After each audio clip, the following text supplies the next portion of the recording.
कर्मचाऱ्यांना दिले, म्हणजे ही जी हाईट आहे दिस इज 176%. त्यातल्या त्यात प्रॅक्टिकली जर आपण गव्हर्नमेंटच्या योजनांचा इम्पॅक्ट बघितला, 15 ऑगस्टला आपल्या ओपीडी सर्व शासनाने फ्री केल्या. इव्हन आपल्याकडे पीएससी नॉमिनल 2 रुपये फक्त फीस होतं. ते पॅकेज सुद्धा आपण पीएससीच्या रुग्णांना आपण स्मार्ट पीएससीच्या अंतर्गत दिलं. त्याच्यामुळे आपल्या ग्रामीण भागातल्या ओपीडी ओव्हर मेडिकेशन आहे, त्याच्यामध्ये आपली एक अँटीबायोटिक पॉलिसी पण आहे. आपल्या क्वालिटी पॉलिसीच्या अंतर्गत जी टिपिकल प्रिस्क्रिप्शन आहे, जे आपली इसेन्शियल ड्रग लिस्ट किंवा कंझ्युमर लिस्ट आहे, त्याच्या पलीकडे आपल्याकडे अँटीबायोटिक्स दिले पण जात नाही. आणि प्रत्येक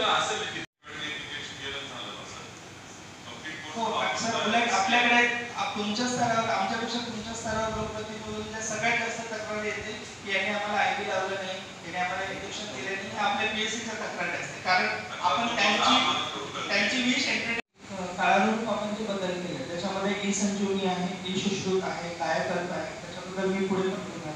सर, ई संजीवनी हा केंद्र शासनाला किंवा कॅन्सरचे आपण जे कॅन्सर वॉरियर म्हणतो, ते जे कॅन्सरचे स्पेशलिस्ट यांना आपण पेशंट त्या ग्रामीण भागामध्ये बसून लाईव्हली मुलांना हृदयाचं होल होतं काय होते असे सुद्धा ऑपरेशन्स किंवा अस्थिरोग किंवा याच्या संदर्भात काय असतील तर त्यांना चांगल्या लाभ जे आहेत ते आतापर्यंत अनेक ठिकाणी आपण त्यांना मिळवून दिलेले आहेत. तशी स्कीम त्याच्यामध्ये आहे.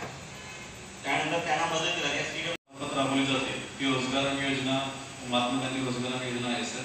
त्याच्यामध्ये 3-4 विभाग जवळपास काम करतात. 50% कामं करणं अपेक्षित आहे. ग्रामपंचायत विभाग 50%, उर्वरित कृषी विभाग आहे, सामाजिक वनीकरण, वन विभाग, रेशन विभाग.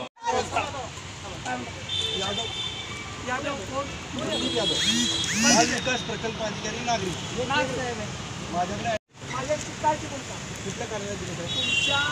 तुमच्या विभागाला कार्यालय नाही, बरोबर आहे का? कार्यालय तिकडं आहे साहेब. पूर्ण जिल्ह्याच्या जबाबदारी तुमच्यावर उद्या बालवाडीच्या आणि बरोबर माहिती, बरोबर आहे. मग त्यातनं वर्गीकरण केलं जिल्हा परिषद आणि जी शहरी भाग आहे